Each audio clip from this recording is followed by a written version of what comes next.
Hello and welcome to the 80 Money Show, your one-stop destination for your personal finance queries. I am Kavita Thapliyal and we have lined up a power-packed show, and here's what you should expect on the show today. First up, at a time when layoffs have become the new norm in the tech and startup world, we will discuss the importance of career cushioning with Swati Salunkhe, Managing Director of Growth Center, and Sumit Sabharwal, CEO, TeamLease HRtech. Next, we will understand what are India's expectations from the budget. We'll be joined by Junesh Upani of Access Mutual Fund. And finally, on our last leg, we will throw up on the counter to get your portfolio strategies checked by Keertan Shah of Credence Wealth Advisors to send us your portfolio queries. All you have to do is just WhatsApp your queries to us on 865-797-4571. You can also email us your queries on themoneyshow@etnow.tv. So that's the show lineup for today. But then let's begin. Be it the tech giants of Silicon Valley or the budding new startups, layoffs is now becoming rampant throughout the tech and startup world. Now, if you are someone who's on the edge of afraid of losing your job, perhaps it is time you looked at career cushioning. But what exactly is career cushioning, and is it the same as moonlighting? Well, these are the questions that we'll answer and analyze today with Swati Salunkhe, Managing Director of Growth Center, and Dr. Geetanjali Kumar, practicing counselor. We have with us Sumit Sabharwal, CEO, TeamLease HRtech. Welcome to the show and good evening. Sumit, first of all, I really want you to help us understand what is career cushioning. You know, recently we've seen a lot of terms coming up, which is quite quitting. Then there was moonlighting, you know, which focused on having a gig economy. And now we have something called as career cushioning, you know, amidst all the layoff trends that we are seeing in new age tech companies. Now this seems to be like a hope, or maybe, you know, something that people can opt for in order to get away or upskill themselves or upgrade themselves. But then, is it really helpful? What do you actually mean by career cushioning, and how you go about it, Sumit? So, with the changes in the current scenario and the fast, rapid changes which is happening globally as in India, a lot of new terms like career cushioning have come in. But really, the concept is that when you are in your current job, how you preparing yourself, whether you're meeting your networks, you're building your networks, or you are doing your research, or you are meeting up with people, polishing your skills to get yourself prepared for the next stage of your career, and that's something which is which is the need of the hour, and people are doing in some of the industry. So that's really the career cushioning. What is your take on career cushioning? How would you like to explain that? Hello? Swati, can you hear me? Yeah, I can hear you now. All right. Yeah. So I was asking you, how do you look at it? See, as we say, with the new technology, there are new terminologies. So career cushioning is the buzzword right now, and I totally agree with what Sumit said. That yes, it is there. It is somewhere wherein people would like to have something more, or I would say, if they feel that this is not the right place, or the plans are not working up to their levels, they would like to go ahead. And definitely upskilling is a bigger part of career cushioning. It's like without having those skill set, you will not be able to move in the same industry, or as well as the different industry. So totally agree with it. And yes, these are the new things, and the new with the layoffs that are coming up, people are getting a bit edgy about it. So naturally, career cushioning is the buzzword, and it is important for them to survive in this world and take things ahead for them. But then, Sumit, the question is, how do you go about it? You know, for all those people who are on the verge of being laid off, or maybe who are sensing that, their number will be the next, how can career cushioning actually help those people?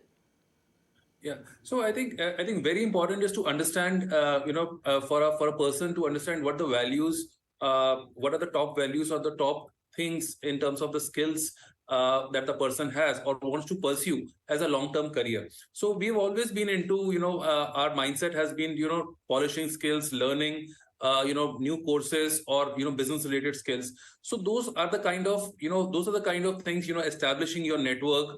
It also may mean in some of the cases apply for new roles or considering a voluntary work, or maybe helping some, some businesses. So those are the kinds of, things which, currently can come as a help to any professional who wants to do a career cushioning for himself or herself.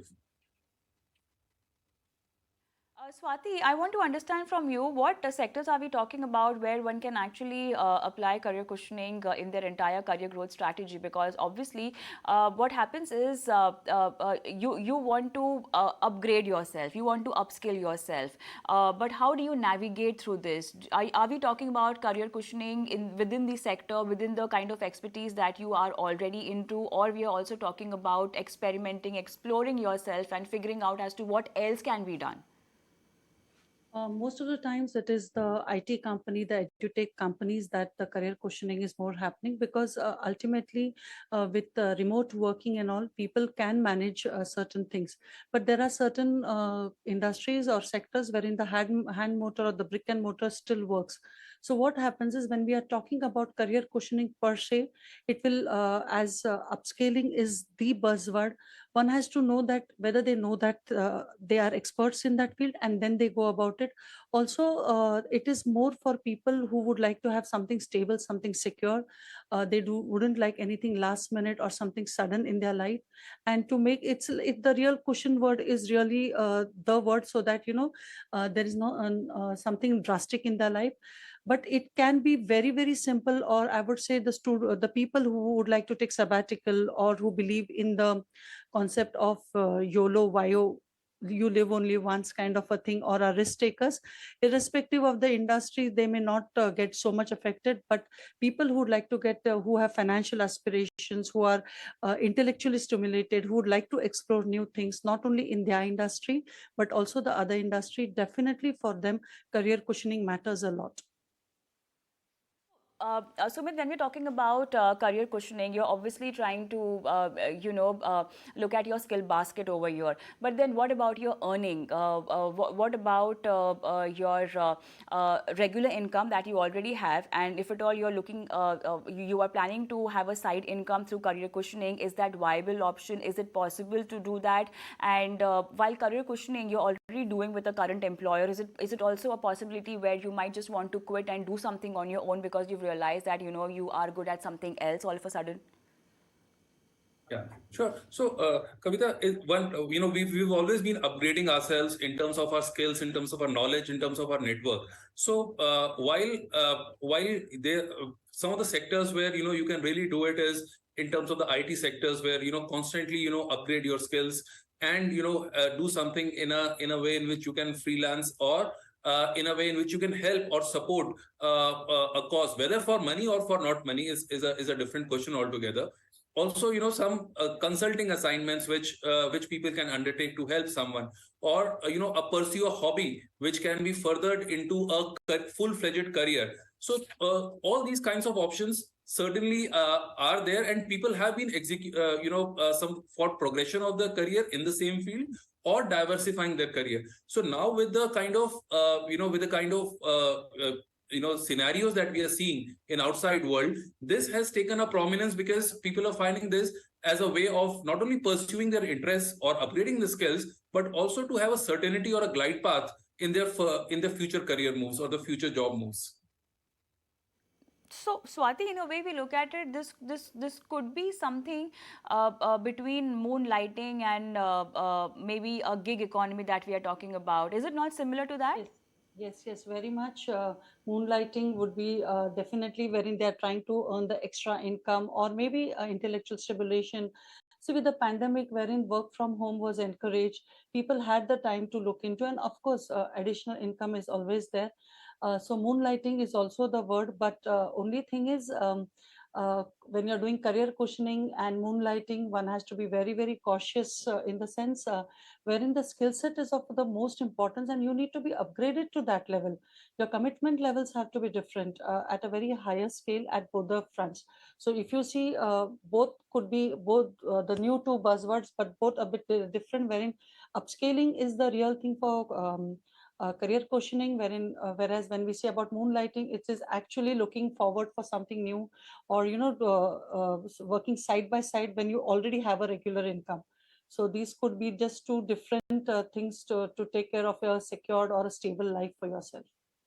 Sumit, what kind of employees or how experienced employees are we talking about who can go for career cushioning, or who must have this strategy as far as their career growth is concerned?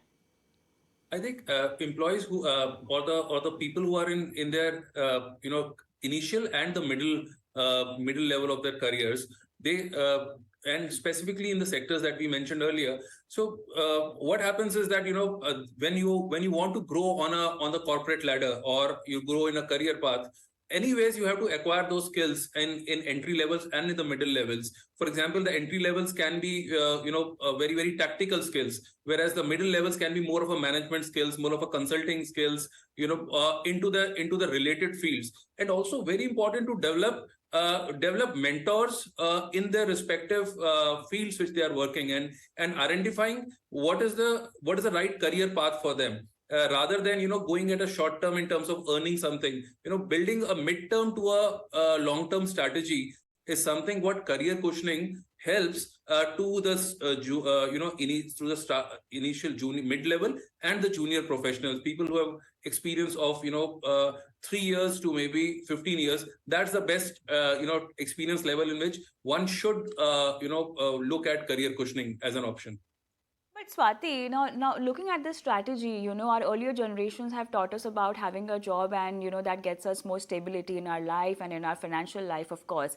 But when we talk about career cushioning, it's also about exploring more avenues. But the stability part, is it still intact, or this is a whole new era and a story that we are talking about? I would say our lifestyles have changed. Our wants and comfort levels have been different. Um, the entire, I would say, the kind of income levels that we are looking at and the kind of lifestyle everybody's looking forward to is encouraging people to get into these aspects. Earlier, life was very simple. Our wants, our needs were very limited. But as the world is going on, it just seems unlimited. So what happens is there is something as the personal aspiration. We see people going, or people earning a lot. We see the income levels, the pay packages that people are getting. Naturally, it's a human instinct to have a better lifestyle and to work towards it. And as I mentioned earlier, the age gap can be anything in any sector, but from 3 to 15 years, when people are having work experience, they would definitely like to look forward that this is the age where we can earn, when we can stabilize or give a better lifestyle for the family, for self. And of course, with technologies coming into picture, there is intellectual stimulation also required. So something which is there, they enjoyed it, and now it is done. So the gratification part also takes a bigger role out here, and would like to explore new things, would like to know more, has also induced career cushioning, as well as moonlighting to some extent. Sumit, how are employers encouraging employees for career cushioning? Because I'm sure it's an important part even for employers, to retain their employees and upskill them and upgrade them, and maybe give them better benefits and a better place where they can explore within the same organization. Because firing talent is very common these days, but then hiring talent is still a challenge, and that's been around for a very long time now. Sure, sure. So what's happening is that it's a win-win for the employer as well as for the employee, because when you give an additional responsibility, of course, coupled with the training and with job rotation, it also helps in one is giving a opportunity to the employee to widen his horizon in terms of his roles and responsibilities, and also to from a cost perspective from an employer, that we will be rather than taking a new person from outside, or having more people to do a same thing, he can upgrade, or he can put more